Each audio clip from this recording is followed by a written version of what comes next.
Guys, welcome back to our channel. मैं हर्ष नैयर आप सबका वापस से स्वागत करता हूँ। सो गाइस, जैसे कि आप सब जानते हैं, मैं महाभारत की स्टोरी बता रहा था आप सबको। मैंने महाभारत का जो फर्स्ट पार्ट था वो चैनल पे पहले ही पोस्ट कर दिया है। तो ये वीडियो देखने से पहले वो वीडियो ज़रूर देखिएगा गाइस, क्योंकि जो स्टोरी है वो आपको इस वीडियो में पूरी समझ में नहीं आएगी। जब वो वीडियो देखोगे, पूरी स्टोरी वहाँ से स्टार्ट है, तो वो वीडियो देखने के बाद ही ये वीडियो देखिएगा। तो आज का पार्ट भी गाइस बहुत इंटरेस्टिंग होने वाला है, क्योंकि आज के पार्ट में जो मैंने बताने वाला हूँ, जो महाभारत के सेकंड मेन कैरेक्टर्स हैं उनके बॉन्ड के बारे में बताने वाला हूँ। तो गाइस रेडी हो जाइए। सो गाइस, जैसे कि आप सबको याद होगा, मैंने फर्स्ट पार्ट में जो स्टोरी बताई थी, फिर भी मैं एक बार रिवीजन करवा देता हूँ उस स्टोरी में क्या क्या था। मैंने फर्स्ट पार्ट में बताया था राजा शांतनु के बेटे राजा चित्रांगद को उनके डेथ के बाद हस्तिनापुर की जो गद्दी है, जो राज सिंहासन है, उस पर बिठा दिया गया था। बट राजा चित्रांगद भी एक बैटल में मार दिए गए थे, जो बैटल 3 साल तक चला था। जी हाँ, कंटिन्यूसली 3 साल तक चला था वो बैटल। राजा चित्रांगद उस बैटल में मार दिए गए थे। तो उसके बाद बहुत सालों तक हस्तिनापुर की जो गद्दी थी वो खाली थी, क्योंकि राजा चित्रांगद के जो छोटे भाई थे विचित्र वीर्य, वो बहुत ही यंग थे, वो बहुत ही बच्चे थे, मतलब छोटे थे। तो उनको राजनीति के बारे में समझ नहीं थी उस टाइम पे अच्छी सी।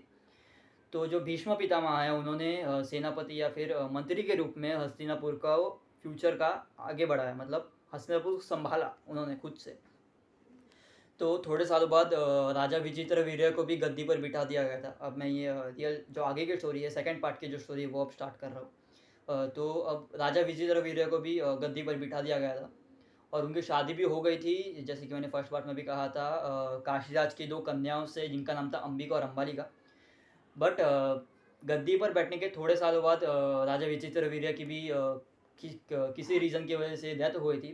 मुझे प्रॉपरली पता नहीं है वो क्या रीज़न था। मैं डिस्क्रिप्शन में जैसे कि बता दूंगा, जो जो भी रीज़न था वो, उनकी डेथ हो गई थी। तो राजा विचित्र वीर्य के कोई भी बच्चे नहीं थे, ना ही चित्रांगद के थे। तो जो माता सत्यवती थी, जो चित्रांगद और विचित्र वीर्य के मदर थे, उन्हें अब टेंशन आ गया था, क्योंकि हस्तिनापुर के पास कोई भी राजा नहीं था उस टाइम पे। तो उन्होंने एक आइडिया लगाया और भीष्म पितामह को अपने पास बुलाया। उन्होंने भीष्म पितामह से कहा कि बेटा, तुम अब हस्तिनापुर के राजा बन जाओ, क्योंकि हमें एक राजा की ज़रूरत है। हस्तिनापुर की गद्दी बहुत टाइम तक सुनी नहीं रह सकती, ये गलत होगा, तो तुम राजा बन जाओ। बट भीष्म पितामह ने कहा कि माता, मैं राजा नहीं बन सकता, क्योंकि मैंने आपसे और आपके पिताजी से वादा किया था कि मैं इस राज सिंहासन पर कभी भी नहीं बैठूंगा, और मैंने आपके पिताजी से यह वादा भी किया था कि मैं आजीवन ब्रह्मचारी रहूँगा। उन्होंने माता सत्यवती से यह कहा कि मैं ज़िंदगी भर ब्रह्मचारी रहूँगा। मैंने ये वादा भी किया था आपके और पिताजी के शादी के टाइम पे, शादी से पहले ये वादा किया था मैंने। तो माता सत्यवती वापस परेशानी में आ गई कि राजा बने तो बने कौन। तो उन्होंने भीष्म पिता को एक ऑर्डर दिया कि तुम जाओ, मेरा एक और बेटा है जिनका नाम व्यास है, वो उनको महर्षि व्यास के नाम से भी जाना जाता था। तुम जाओ और जो ऋषि व्यास है उन्हें ढूंढ के मेरे पास लेके आओ। जब तुम उनके पास पहुँचो तो तब तुम उन्हें कहना कि माता सत्यवती ने उन्हें बुलाया है। तो भीष्म पिता गए उन्हें ढूंढने, और थोड़े टाइम में, थोड़े दिनों के बाद जो महर्षि व्यास थे और भीष्म पिता, वो दोनों हस्तिनापुर में आए। तो महर्षि व्यास माता सत्यवती के पास पहुँचे। माता सत्यवती ने महर्षि व्यास को सब कुछ बताया कि क्या प्रॉब्लम्स आई है, क्या क्या हुआ है इतने टाइम हस्तिनापुर में, और उन्हें वहाँ पे क्यों बुलाया गया है। तो माता सत्यवती ने कहा कि मुझे तुमसे ये काम चाहिए कि जो तुम्हारे भाई की जो पत्नियां हैं, जिनका नाम अंबिका और अम्बालिका है, तुम उन्हें अपने ज्ञान और तप से और जप करके एक एक बेटा दो, जो आगे जाके हस्तिनापुर की गद्दी संभाल सके। तो उन्होंने कहा कि ठीक है माता, मैं आपकी इच्छा पूर्ण कर दूंगा, लेकिन मैं आपसे रिक्वेस्ट करता हूँ कि आप थोड़े वर्ष रुक जाइए, क्योंकि मैं अभी अभी अपने जब के बीच में से उठ कर आया हूँ, क्योंकि आपका आदेश था, इसलिए मैं अपने जब से उठ कर आया हूँ। मेरा जो वेशभूषा है, मतलब वेशभूषा कैसे समझाऊँ आप लोगों को, जो मेरा रूप है अभी, वो बहुत ही पावरफुल है। तो आगे जाके जो बच्चे हैं उनको कुछ ना कुछ प्रॉब्लम हो सकती है। तो मैं आपसे रिक्वेस्ट करता हूँ कि थोड़े साल रुक जाइए, मैं वापस आऊँगा और मैं आपकी इच्छा पूरी कर दूँ। तो माता सत्यवती ने कहा कि हमारे पास उतना टाइम नहीं है बेटा, हस्तिनापुर को जल्द से जल्द एक राजा देना होगा। तो उन्होंने कहा कि ठीक है माता, मैं आपका आदेश अभी के अभी पूरा करूँगा। तो माता सत्यवती ने अंबिका को सबसे पहले महर्षि व्यास के रूम में भेजा। तो अंबिका जैसे उनके रूम में गई, अंबिका उन्हें देख के डर गई, क्योंकि महर्षि व्यास का जो लुक था उस टाइम बहुत ही पावरफुल था, क्योंकि वो अपने जब से उठ कर आए थे। तो अंबिका उन्हें देख के डर गई, और डर के अंबिका ने अपनी आंखें बंद कर ली। अगले दिन अंबालिका उनके रूम में गई, अंबालिका भी उन्हें देख के डर गई, लेकिन अंबालिका ने अपने आंखें बंद नहीं की, लेकिन अंबालिका का चेहरा पूरा पीला पड़ गया, वो बहुत ही ज़्यादा डर गई थी, उसके चेहरे पे पूरा पसीना पसीना आने लगा। तो महर्षि व्यास तीसरे दिन माता सत्यवती के पास पहुँचे, उन्होंने माता सत्यवती को बताया कि आगे क्या प्रॉब्लम्स आ सकती है। तो महर्षि व्यास ने माता सत्यवती को बताया कि जब अंबिका उनके कमरे में आई तो अंबिका ने उन्हें डर कर, उन्हें देख कर अपनी आंखें बंद कर ली। जो अंबिका का बेटा होगा वो बचपन से ही अंदर रहेगा। पर जब अंबालिका उनके कमरे में आई तो अंबालिका ने उन्हें देख के अपनी आंखें बंद नहीं की, पर अंबालिका का पूरा चेहरा पीला पड़ गया। तो अंबालिका का जो बेटा होगा वो हमेशा से बीमार रहेगा और उसका एज कम रहेगा। तो माता सत्यवती के दिमाग में वापस से प्रॉब्लम्स आने लगे, थॉट्स आने लगे कि आगे जाके क्या होगा। तो माता सत्यवती ने महर्षि व्यास को कहा कि ठीक है, अब तुम जा सकते हो बेटा, लेकिन तुम्हें वापस से आना पड़ेगा, क्योंकि अगर ये दोनों बेटे वैसे ही निकले जैसे तुमने बताया है तो बहुत प्रॉब्लम हो सकती है आगे जाके वापस से, क्योंकि एक राजा अंधा और एक राजा की आयु कम, जो जल्दी ही जिसकी जल्दी मृत्यु हो जाएगी, ऐसा वापस प्रॉब्लम हो जाएगा। तो जब ये दोनों लड़कों का बॉर्न हो जाएगा तो तुम वापस से आना और अंबिका और अंबालिका को एक एक पुत्र वापस दे देना। तो महर्षि व्यास हस्तिनापुर से चले गए वापस अपने जॉब के लिए, और अंबिका और अंबालिका को थोड़े महीनों बाद एक एक बेटे हुए। तो अंबिका के बेटे का नाम रखा गया धृतराष्ट्र और अंबालिका के बेटे का नाम रखा गया पांडु। तो धृतराष्ट्र थे अंधे और पांडु तो स्टार्टिंग में वैसे ही थे, क्योंकि वो उस टाइम पे न्यू बॉर्न थे, तो उनके बारे में कुछ ज़्यादा आइडिया नहीं था किसी को, क्योंकि मतलब किसी को, मतलब मैं अपना ऐसा बता रहा हूँ, अभी वो टाइम पे न्यू बॉर्न थे। तो आगे जाके उनके प्रॉब्लम्स आए, मैं आपको वो आगे की स्टोरी में बताऊँगा। तो उसके बाद महर्षि व्यास वापस से हस्तिनापुर आए और उस टाइम पे वो माता सत्यवती से मिलने गए कि उन्होंने माता सत्यवती को बताया कि जो आपकी इच्छा थी मैं वो पूरी करने के लिए वापस आया हूँ यहाँ पे। तो उसी टाइम पे अंबिका और अंबालिका एक रूम में बैठ के डिस्कशन कर रहे थे। वो दोनों कह रहे थे कि हमें महर्षि व्यास से बहुत डर लगता है, डर लगता है इन द सेंस कि उनका जो, जब वो लास्ट टाइम आते तो उनका लुक बहुत ही पावरफुल था, उसके वजह से वो दोनों डर गए थे। तो उन दोनों ने डिसाइड किया कि इस बार उन दोनों में से कोई भी नहीं जाएगा।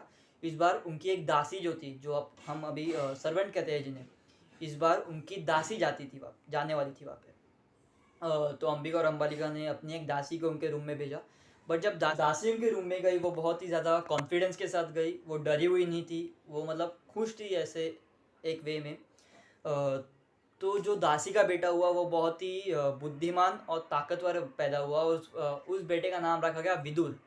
तो ये 3 भाई थे, धृतराष्ट्र, पांडु और विदुर। तो इन तीनों बच्चों की जो शिक्षा थी, जो अलग अलग सब्जेक्ट्स रहते थे, जैसे कि राजनीति, वेपन्स के बारे में, दवाइयों के बारे में, उस टाइम के उनकी जो सब कुछ टीचिंग्स थी वो भीष्म पितामह ने पूरी की थी। भीष्म पितामह ने उन्हें सब कुछ सिखाया था, वेपन्स के बारे में सब कुछ।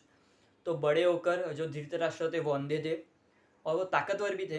तो धृतराष्ट्र को माना जाता था ताकतवर। जो पांडु थे, जैसे कि मैंने बताया था, वो बीमार ही रहने लगे थे, उनकी आयु कम थी, वो बीमार रहने लगे थे।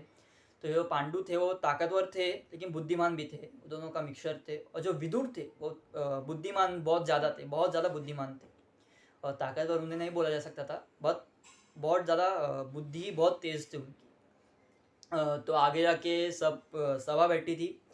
तो महाराज पांडु को वहाँ का राजा घोषित कर दिया गया, क्योंकि धृतराष्ट्र अंधे थे तो उन्हें राजा नहीं बनाया जा सकता था, और विदुर दासी के बेटे थे तो उन्हें भी राजा नहीं बनाया जा सकता था। तो विदुर को बना दिया गया वहाँ का प्रधानमंत्री, जो मंत्रियों का मंत्री रहता है, विदुर को वहाँ का प्रधानमंत्री बना दिया गया था।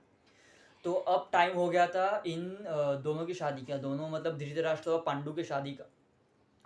तो भीष्म पितामह ने धृतराष्ट्र के लिए गांधार स्टेट की राजकुमारी गांधारी को चुना था, जो उस टाइम पे बहुत ही सुंदर राजकुमारी मानी जाती थी।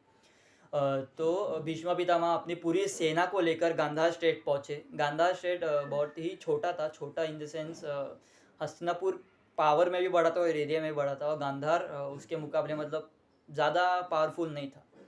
तो भीष्म पितामह अपनी सेना को लेकर उस स्टेट पहुँचे। तो भीष्म पितामह ने वहाँ के राजा से कहा कि मुझे आपकी जो बेटी है वो हमारे राजकुमार धृतराष्ट्र के लिए पसंद है, तो मैं उन दोनों का विवाह करना चाहता हूँ। बट गांधार राज के राजा को मालूम था कि वहाँ जो धृतराष्ट्र है वो अंधे है, तो वो नहीं चाहते थे कि उनकी बेटी की जो शादी है वो किसी अंधे आदमी से हो। तो उन्होंने शादी के लिए मना कर दिया। उन्होंने कहा कि जो आपका युवराज है जो वहाँ के राजकुमार है वो अंधे हैं, तो मैं शादी नहीं करवा सकता। तो भीष्म पितामह ने उन्हें कहा कि हमारा जो राज्य है वो बहुत ही बड़ा है, बहुत ही ताकतवर है, थोड़े अच्छे वे में भी और थोड़े टेढ़े में भी। टेढ़े वे में लाइक धमकाते हुए कि हम पावरफुल है तो शादी करवा दो। तो उन्होंने कहा वहाँ के जो राजा थे वो रेडी हो गए कि ठीक है भाई, हम शादी करवा देते हैं। तो जो धृतराष्ट्र थे उनकी और गांधारी की शादी हो गई। बट गांधारी को जब पता चला कि जो उनके पति है वो अंधे हैं, तो उन्हें ये चीज़ बिल्कुल पसंद नहीं आई। तो उन्होंने यह डिसीजन लिया कि वो जब तक ज़िंदा रहेंगी तब तक अपने आँख पर पट्टी बांध कर रहेंगी, क्योंकि उनके पति अंधे थे, तो वो भी कुछ देखना नहीं चाहते थे कि मतलब, क्योंकि उस टाइम पे बहुत ज़्यादा मानते थे ऐसे पति वगैरह ये चीज़ को। तो उन्होंने भी अपनी आंखों पर पट्टी बांध दी। और जो गांधारी के भाई थे शकुनी, वो अब भी शादी के खिलाफ थे, क्योंकि उनके बहन की शादी एक अंधे आदमी से हुई थी। तो शकुनी मामा, जिन्हें आज के टाइम पे इसी नाम से जाना जाता है, वो आगे जाके बदला लेने वाले थे। Okay, spoiler alert, sorry guys. ये स्टोरी बहुत थोड़ी आगे है, तो मैं उस स्टोरी को बाद में कभी दिन कंटिन्यू करूँगा, कब कैसे वो बदला लेंगे उस चीज़ का, तो आगे मैं कंटिन्यू करता हूँ। तो गांधारी ने यह डिसीजन ले लिया था कि वो जब तक उनकी डेथ नहीं होती तब तक वो अपने आँख पर पट्टी बांध कर रहेंगी। तो उस डिसीजन से जो धृतराष्ट्र थे वो उन पर गुस्सा हो गए थे, क्योंकि वो धृतराष्ट्र चाहते थे कि जो उनकी वाइफ रहे, वो जो वाइफ रहे उनकी, वो उनकी आंखें बने, वो उनकी आंखों से वो पूरी दुनिया को देखे। बट अब गांधारी ने उनका वो सपना तोड़ दिया था, क्योंकि गांधारी ने अपने आंखों पर पट्टी बांधने का डिसीजन ले लिया था अपने पूरे जीवन तक। तो धृतराष्ट्र और गांधारी को 100 पुत्र हुए, 100 सन हुए, जिनमें से सबसे बड़ा बेटा था दुर्योधन। जी हाँ गाइस, दुर्योधन ये है मेन पार्ट आज के वीडियो का, महाभारत का सेकंड मेन पार्ट दुर्योधन। और उन्हें एक बेटी भी हुई। तो अब टाइम था पांडु के शादी का। तो पांडु की शादी होने वाली थी कुंती भोज राज्य की राजकुमारी कुंती से। कुंती भोज राज्य के राजा थे कुंती भोज, इनका नाम भी कुंती भोज ही था। मैं अब बता रहा हूँ वो चीज़। तो उन्होंने कुंती को गोद लिया हुआ था। तो कुंती बहुत ही गुणी थे, मतलब बहुत ही अच्छे अच्छे क्वालिटी थे उनमें, और वो सुंदर भी थे। तो एक बार एक ऋषि आए हुए थे उनके महल में। तो कुंती ने उन ऋषि का बहुत ही अच्छे से सेवा किया था। तो उन ऋषि ने खुश होकर कुंती को यह वरदान दे दिया कि बेटी, मैं तुम्हें ये मंत्र दे रहा हूँ, तुम जिस भी भगवान को याद करके ये मंत्र पढ़ोगी, वो भगवान तुम्हारे सामने प्रकट हो जाएंगे, और वो भगवान तुम्हारा जो भी मन होगा, जो भी इच्छा होगी, उसे पूरा करेंगे। तो उन ऋषि ने कुंती को वो मंत्र बता दिया, कुंती ने वो मंत्र याद कर लिया। तो ऐसे ही एक बार कुंती ने वो मंत्र का उच्चारण किया सूर्यदेव को मन में रखते हुए। तो सूर्यदेव उनके सामने प्रकट हो गए। तो सूर्यदेव जैसे ही आए तो उन्होंने कहा कि बोलो तुम्हारी क्या इच्छा है। तो उन्होंने कहा कि देव मेरी कोई इच्छा नहीं है। कुंती ने कहा कि देव मेरी कोई इच्छा नहीं है, मैं सिर्फ ये देखना चाहती थी कि ये मंत्र सच में काम करता है कि नहीं। तो बट उस टाइम पे सूर्यदेव बिगड़ गए। उन्होंने कहा कि तुम मुझे ऐसे ही कभी नहीं बुला सकती, और अगर तुमने अब मुझे बुलाया है तो मुझे कुछ तो काम पूर्ण करना होगा। तो मैं तुम्हें मेरे क्वालिटीज़ का एक बेटा दे रहा हूँ। तो उसके बाद सूर्यदेव चले गए। तो 9 महीने के बाद कुंती को एक बेटा हुआ, और वो जैसे ही बॉर्न हुआ तो उस बेटे का जन्म ही एक आर्मर के साथ, सोने के आर्मर के साथ और बालियों के साथ हुआ था। तो कुंती ने शर्मा कर उस बेटे को, जो एक टोपली रहती है जो, उसमें डालकर उस बच्चे को गंगा तट पर छोड़ दिया, कि वो शर्मा गए थे, क्योंकि कुंती की उस टाइम तक शादी नहीं हुई थी। अब वो लोगों को कैसे बताते कि शादी के बिना उनका एक मतलब बेटा था, कोई उनकी बात का विश्वास नहीं करता कि वो सूर्यदेव का बेटा था। तो उन्हें उस बच्चे को टोपली में डाल के रिवर में बहा दिया। तो जो रिवर के दूसरे एंड पे धृतराष्ट्र का जो सारथी था, जो रथ चलाता था उनका, वो वहाँ पे कुछ काम कर रहा था उस गंगा के दूसरे एंड पे। तो उन्होंने उस टोपली में उस बच्चे को देख लिया। वो बच्चा उन्हें बहुत ही खूबसूरत लग रहा था, उस बच्चे की बालियाँ और उस बच्चे का आर्मर। तो वो जो सारथी था वो, उसका भी कोई बच्चा नहीं था, वो शादीशुदा था लेकिन उसका कोई बच्चा नहीं था। तो वो खुश होकर उसने उस बच्चे को घर लेके जाकर अपना बच्चा मानकर पालन पोषण किया उसका आगे जाके। और उस बच्चे का नाम रखा गया कर्ण, क्योंकि उस बच्चे के कान बहुत ही सुंदर थे, इसलिए उस बच्चे का नाम रखा गया कर्ण। अब थोड़े महीनों बाद कुंती का रखा गया, ये क्या बोलते हैं, स्वयंवर रखा गया। तो उसमें हस्तिनापुर को भी आमंत्रण दिया गया। तो हस्तिनापुर से पांडु, महाराज पांडु उस स्वयंवर में आए। तो उस स्वयंवर में आने के बाद कुंती को पांडु पसंद आ गए, और कुंती ने पांडु के गले में वर्णमाला डाल दी। तो आगे जाके कैसे उस मंत्र का यूज़ हुआ वो भी मैं आपको बताता हूँ। तो जो महाराज पांडु थे वो बहुत ही मतलब दिमाग वाले बंदे थे। उन्होंने अपने राजा के पोस्ट पे बहुत ही ज़्यादा जंग जीते थे भी थे और लड़े भी थे।